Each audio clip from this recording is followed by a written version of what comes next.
తిరుమలలో నగదు రహిత సేవలను మరింత విస్తృతంగా అమలు చేసేందుకు ఏర్పాట్లు చేస్తున్నారు. కొండపైకి వచ్చింది మొదలు స్వామి దర్శనం చేసుకుని వెనుదిరిగే వరకు అంతా నగదు రహిత సేవలే. కార్డు ఉంటే చాలు, చేతిలో రూపాయి లేకపోయినా ఇబ్బందులు లేకుండా సౌకర్యాలు కల్పించారు. కలియుగ నాథుడు శ్రీనివాసుని దర్శించుకునేందుకు తిరుమల వచ్చే భక్తులకు విశేష సేవలు అందించడంలో తిరుమల తిరుపతి దేవస్థానం మరింత ప్రత్యేకతను చాటుతోంది. చేతిలో నగదు లేకపోయినా భక్తులు ఇబ్బంది పడకుండా ఉండేలా చర్యలు చేపట్టింది. ప్రత్యేక ప్రవేశ దర్శనం, వసతి గృహాల కేటాయింపుల్లో అధిక శాతాన్ని అంతర్జాలం ద్వారా చేపట్టింది. పెద్ద నోట్ల రద్దు తర్వాత కొండపైన భారీ సంఖ్యలో స్వైపింగ్ యంత్రాల్ని అందుబాటులోకి తెచ్చింది. ప్రతి చోట నగదురహిత లావాదేవీలకే ప్రాధాన్యమిస్తోంది. దీనివల్ల కొండపైన అక్రమాలకు అడ్డుకట్టపడింది. భక్తులకు సౌలభ్యం పెరిగింది.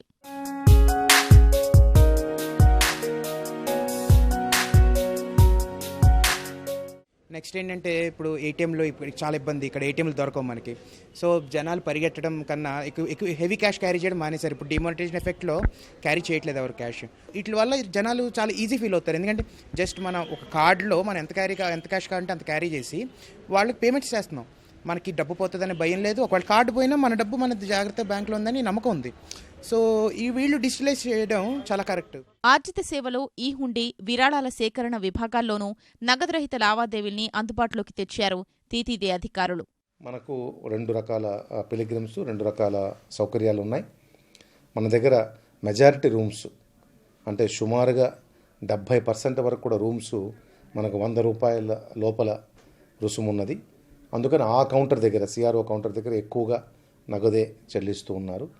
మిగతా రూములకు సంబంధించిన కౌంటర్స్లో 50% పైబడి మనకు కార్డ్స్ ద్వారా పే చేస్తూ ఉన్నారు. అదేవిధంగా విఐపి బ్రేక్ దర్శనం అమ్మేటటువంటి ఎంబీసీ 34 దగ్గర కానీ ఎక్కువ శాతం అంటే 50% పైబడి మనకు క్యాష్లెస్ ట్రాన్సాక్షన్స్ జరుగుతుంది. తిరుమలలో నగదురహిత విధానాల్ని విజయవంతంగా అమలు చేస్తున్న టీటీడీ తన పరిధిలోని అన్ని ఆలయాలకు దీన్ని విస్తరించేందుకు చర్యలు చేపట్టింది.